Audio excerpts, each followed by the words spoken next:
Assalamualaikum warahmatullahi wabarakatuh. Akam jirtan irman oromo waliin biyya lafaa jirtan akam nagaa fayyaa keessa jirtanii jiruuf jireenya maal fakkaata alhamdulillah as geenye jirra. Baganaaf jiraattanii jiraachuun waan guddaadha. Kunoo har'a geenye jirra galata rabbiitii walitti deebine jirra. Tamaam shawwaroodha, laayik godha, diskaab godha, koomentii illee jalatti nuuf kennaa, yaadni keessan illee nu jabeessaa. Wal jajjabeessinaa hamma dhumaatti wajjin jirra waan ta'eefi gidduu kana rakkoo deemaa jirutu jira. Rakkoo deemaa jiruun wal qabatee keessaafuu baqattoonni Oromoo biyyoota akka Yemanii fi Saudi Arabiyaa kana keessatti baay'ee rakkachaa jiru. Rakkoo isaanii kanaan wal qabatee mootummaan Saudi Arabiyaadhaa lammiilee Oromoo baay'ee isaanii karaa daangaa Yemen irratti gaara Yemen jechuudha achirratti ilmaan Oromoo jaarsaaf jaartii dargaggeessa lubbuun ilmaan Oromoo baay'een achitti dhangala'aa jirti. Hayyoonni keenya illee haa ta'u uummanni addunyaarra jirtan sagalee kana akka uummata Oromoo kanaaf sagalee taatan abdii qabna. Ilmaan Oromoo kun baay'ee dhumaatiin isaanii biyyoota garaagaraa keessatti dhumaa jiru. Fakkeenyaaf ilmaan keenya bishaan akka Jibuutii fi Saudi Arabiyaa keessattis nyaatamaa jiru. Fakkeenyaaf naannolee akka Suudaan irraa Ijipti galuudhaaf naannoo Aswaan bakka jaamutti baraa wayitu jira. Achitti illee ilmaan Oromoo baay'eenis nyaatamaa jiru. Fakkeenyaaf gara kaawaatti galaana Midiraaniyaa kan jaamuun galaanota diimaatiin biyyoota akka Liibiyaa keessatti illee baqattoonni Oromoon rakkachaa jiru. Addunyaa kanarratti kan rakkachaa jiru Oromoon fi uummata Oromooti. Kanumaaf uummata Oromootiif sagalee akka taatan abdii qabna. Tamaam shawullee viidiyoo tana sheer godhaa uummata Oromoo biraan akka nageessan abdii qabna. Haalli dhumaatii ilmaan Oromoo kun baay'ee jabaachaa jira. Kanumaafuu rabbina kan irraa dhaabu abdii qabna. Ijoolleen keenya amma mootummaan Suudiidhaa xiyyaaraan gatii ijoollee keenya rukutaa jiru jecha ijoolleen naannoo Yemen keessa jirtanillee Yemen garuu biyya waraansaatti gatii taateef haaluma san iddoo tokko tokkotti daawwa bakka taatetti naannoo baadiyyaallee jiraattanii hamma tokko jiraattanii silaa aara galfattanii biyya hanga tokko tasgabbooytus illee aara galfattanii natti tola. Ijoolleen keenya karaa biyyoota akka Liibiyaa kanaanis imaluudhaan ji'uma lama dura yoo xiqqaate gara nama 90 oltu dhumee jira. Ijoolleen keenya addunyaa kanarratti kan dhumaa jiru kan rakkachaa jiru ilmaan Oromooti gatii ta'ee fi du'a kana rabbi akka nurraa dhaabu abdii qabna. Maaliif biyyoota hunduma keessatti biyyoota ollaa irratti illee fakkeenyaaf baqattoonni Keeniyaa jirulleen garuu hamma tokko xiqqoo fooyyee qabanii rakkoo haala jiruuf jireenyaallee haa ta'u malee fakkeenyaaf ijoolleen keenya bishaan baara akka Jibuutiitiin baarota danuutiin nyaatamaa jiran ijoollee nyaatamaa jiranii. Fakkeenyaaf Liibiyaa irrattis akkasuma ijoolleen keenya majja saglaffaa kana ijoolleen baay'een gara Liibiyaatti imalaa gatii jirtuu fi ijoolleen keenya furmaata tokko gatii dhabdee jirtuu fi dhaabbilee hunduma keessattuu mooraa baqataattis haa ta'u mooraa hunduma keessattuu waan abdii kutteef abdii dhabaa jirtu jecha namni tokko erga biyyarraa ba'ee yookiin wanti godhamu hin jiru yookiin nyaatamuu carraadhaa yookiin ammoo yoo ce'ee Xaaliyaanii Awurooppaa dhaqabees carraadhaa yoo nyaatames ajala jechuudhaan gara bishaanota gurguddaatti imalaa jiru ijoolleen keenya. Naannolee tokko tokkotti ammoo dallaallee karaa akka Yemanii fi Suudii gidduutti qabee jechuudha. Ijoollee durbaa wantoota garaagaraa irratti raawwachuudhaan gocha hamaa irratti raawwataa jira. Viidiyoolee miidiyaa hawaasaa kanarratti deemaa jirtu yoo argitan miidiyaan kun baay'ee viidiyooleen hedduun baay'ee garaa nama rakkisaa jira. Namni san rabbii keessotaa dhoo birrii narraa buutiina dhiisii odoo jettuuni ilmi dhiiraa tokko afaan Oromoo dubbataa namni tokko akkamitti akkasitti rukuta jechuudha. Ijoollee durbaa dabareedhaan teessisee rukutee birrii buusisaa jira. Kuni maaliif dubartiin haadha keenya obboleettii keenya gatii ta'ee fi dubartiin haadha hayyootaa fi haadha saawwataa gatii ta'ee fi ilmaan Oromoodhaa warreen Yama keessa jirtanis naannoo garaagaraa keessa jirtan shamarran keenya irratti dhiibbaa gaggeessu isaadha.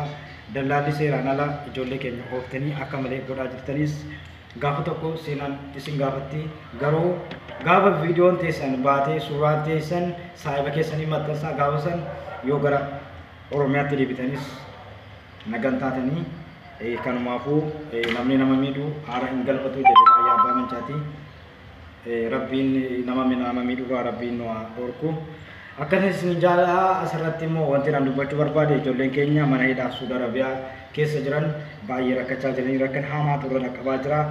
Ijoollee Suudi Arabiyaa kanaaf sagalee taadhaa akka sagalee taatanii dirmattan abdii qabna. Kanaafuu tamaam shogoruu laayik godhaa, iskiraab godhaa, koomentiilee jalatti nuuf kennaa. Yaadni keessanis nu jabeessa gatii ta'ee fi viidiyoon takka laayikii baay'ee argatte, sheerii baay'ee argatte nama bira dhayitti gatii ta'ee fi viidiyoo tanaatti sheer godhaa nama biraanillee akka dhayitu abdii qabna. Wal jajjabeessinaa, wal cinaa dhaabbannaa. Kanaafuu hamma dhumaatti wajjin jirra. Naaf galatoomaa ulfaadhaa.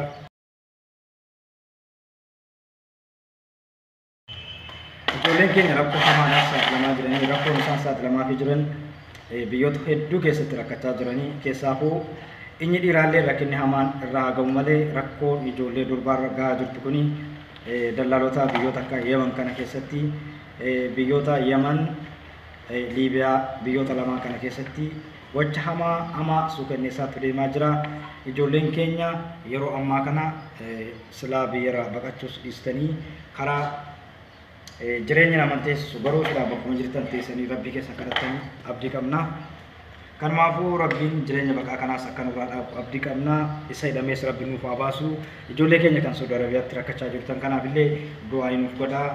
Akkuma amantii keessanitti ijoolleen Saudi Arabiyaa keessatti rakkachaa jiran kun rakkoo hamaa keessa jiranii biyya Arabaa kun baay'ee ni oowwitii jaajaa ni oowwitii jaajaa hin qorretti gatii ta'ee fi yeroo waan akka fakkaatee biyyoota akka Saudi Arabiyaa kana keessatti ijoollee keenya kanaaf du'aa godhaadhaa rabbiin akka nu baasu abdii qabna.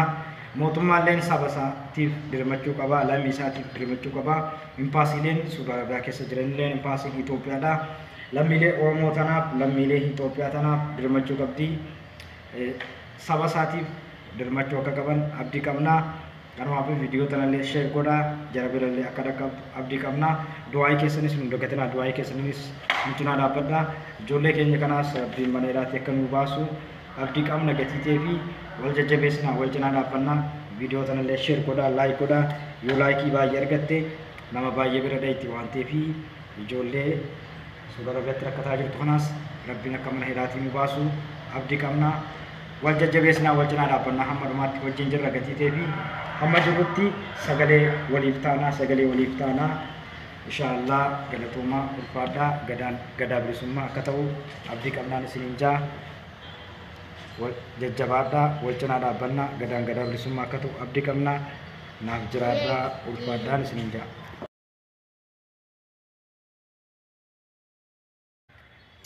Maaliif biyyoota hunduma keessatti biyyoota ollaa irratti illee fakkeenyaa fi baqattoonni Keeniyaa jirulleen garuu hamma tokko xiqqoo fooyyee qabanii rakkoo haala jiruuf jireenyaallee haa ta'u malee fakkeenyaa fi ijoolleen keenya bishaan baara akka Jibuutiitiin baarota danuutiin nyaatamaa jiran jalaa nyaatamaa jiranii fakkeenyaaf Liibiyaa irrattis akkasuma ijoolleen keenya majja saglaffaa kana ijoolleen baay'een gara Liibiyaatti imalaa gatii jirtuu fi ijoolleen keenya furmaata tokko gatii dhabdee jirtuu fi dhaabbilee hunduma keessattuu mooraa baqataattis haa ta'u mooraa hunduma keessattuu waan abdii kutteef abdii dhabaa jirtu jecha namni tokko erga biyyarraa ba'ee yookiin wanti godhamu hin jiru yookiin nyaatamuu carraadhaa yookiin ammoo yoo ce'ee Xaaliyaanii Awurooppaa dhaqqabees carraadhaa yoo nyaatames ajala jechuudhaan gara bishaanota gurguddaatti imalaa jiru ijoolleen keenya. Naannolee tokkotti ammoo dallaallee karaa akka Yamanii Suudii gidduutti qabee jechuudha. Ijoollee durbaa wantoota garaagaraa irratti raawwachuudhaan gocha hamaa irratti raawwataa jira. Viidiyoolee miidiyaa hawaasaa kanarratti deemaa jirtu yoo argitan miidiyaan kun baay'ee viidiyooleen hedduun baay'ee garaa nama rakkisaa jira. Namni san rabbii keessotaadhu birrii narraa buutiina dhiisii odoo jettuuni ilmi dhiiraa tokko afaan Oromoo dubbataa namni tokko akkamitti akkasitti rukuta jechuudha. Ijoollee durbaa dabareedhaan teessisee rukutee birrii buusisaa jira. Kuni maaliif dubartiin haadha keenya obboleettii keenya gatiitee fi dubartiin haadha hayyootaa fi haadha saawwataa gatiitee fi ilmaan Oromoodhaa warreen Yaman keessa jirtanis naannoo garaagaraa keessa jirtan shamarran keenya irratti dhiibbaa gaggeessuu dhiisaadha. Dallaalli seeraan ala ijoollee keenya ooftanii akka malee godhaa jirtanis gaafa tokko seenaan isin gaafatti garuu gaafa viidiyoon teessan baatee suuraan teessan saahiba keessanii maxxansaa gaafa san yoo gara Oromiyaatti deebitanis nagan taatanii kanumaafuu namni nama miidhu haara hin galfatu jedhee ayyaabaa mancaati. Rabbiin nama miidhuraa Rabbiin nu dhorku. Akkasumas jaalala asirratti immoo wanti nan dubbachuu barbaade ijoolleen keenya mana hidhaa Saudi Arabiyaa keessa jiran baay'ee rakkachaa jiranii rakkan hamaa turre dhaqqabaa jira. Ijoollee Saudi Arabiyaa kanaaf sagalee taadhaa akka sagalee taatanii dirmattan abdii qabna. Kanaafuu tamaam shogoruu laayik godhaa, iskiraab godhaa, koomentii jalatti nuuf kennaa. Yaadni keessanis nu jabeessa gatii ta'ee fi viidiyoon takka laayikii baay'ee argatte, sheerii baay'ee argatte nama bira dhayitti gatii ta'ee fi viidiyoo tanaatti sheer godhaa nama biraanillee akka dhayitu abdii qabna. Wal jajjabeessinaa, wal cinaa dhaabbannaa. Kanaafuu hamma dhumaatti wajjin jirra. Naaf galatoomaa ulfaadhaa. Maaliif biyyoota hunduma keessatti biyyoota ollaa irratti illee fakkeenyaa fi baqattoonni Keeniyaa jirulleen garuu hamma tokko xiqqoo fooyyee qabanii rakkoo haala jiru jireenyaallee haa ta'u malee fakkeenyaa fi ijoolleen keenya bishaan baara akka Jibuutiitiin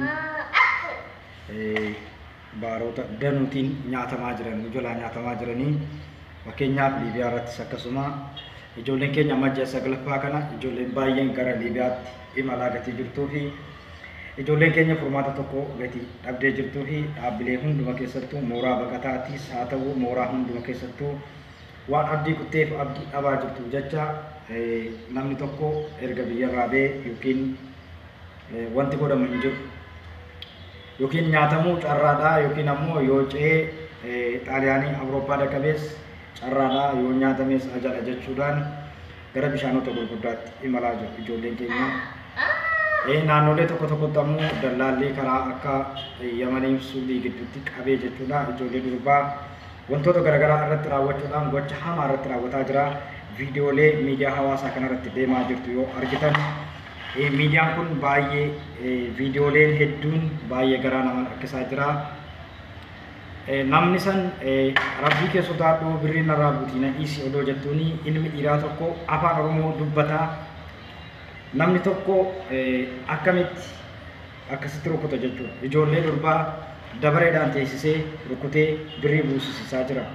Kuni maaliif dubartiin haadha keenya obboleettii keenya gatiitee fi dubartiin haadha hayyootaa fi haadha saawwataa gatiitee fi ilmaan Oromoodhaa warreen Yaman keessa jirtanis naannoo garaagaraa keessa jirtan shamarran keenya irratti dhiibbaa gaggeessuu dhiisaadha. Dallaalli seeraan ala ijoollee keenya ooftanii akka malee godhaa jirtanis gaafa tokko seenaan isin gaafatti garuu gaafa viidiyoon teessan baatee suuraan teessan saahiba keessanii maxxansaa gaafa san yoo gara Oromiyaatti deebitanis nagan taatanii kanumaafuu namni nama miidhu haara hin galfatu jedhee ayyaabaa mancaati. Rabbiin nama miidhuraa Rabbiin nu dhorku. Akkasumas jaalala asirratti immoo wanti nan dubbachuu barbaade ijoolleen keenya mana hidhaa Saudi Arabiyaa keessa jiran baay'ee rakkachaa jiranii rakkan hamaa turre dhaqqabaa jira. Ijoollee Saudi Arabiyaa kanaaf sagalee taadhaa akka sagalee taatanii dirmattan abdii qabna. Kanaafuu tamaam shogoruu laayik godhaa, iskiraab godhaa, koomentii jalatti nuuf kennaa. Yaadni keessanis nu jabeessa gatii ta'ee fi viidiyoon takka laayikii baay'ee argatte, sheerii baay'ee argatte nama bira dhayitti gatii ta'ee fi viidiyoo tanaatti sheer godhaa nama biraanillee akka dhayitu abdii qabna. Wal jajjabeessinaa, wal cinaa dhaabbannaa. Kanaafuu hamma dhumaatti wajjin jirra. Naaf galatoomaa ulfaadhaa.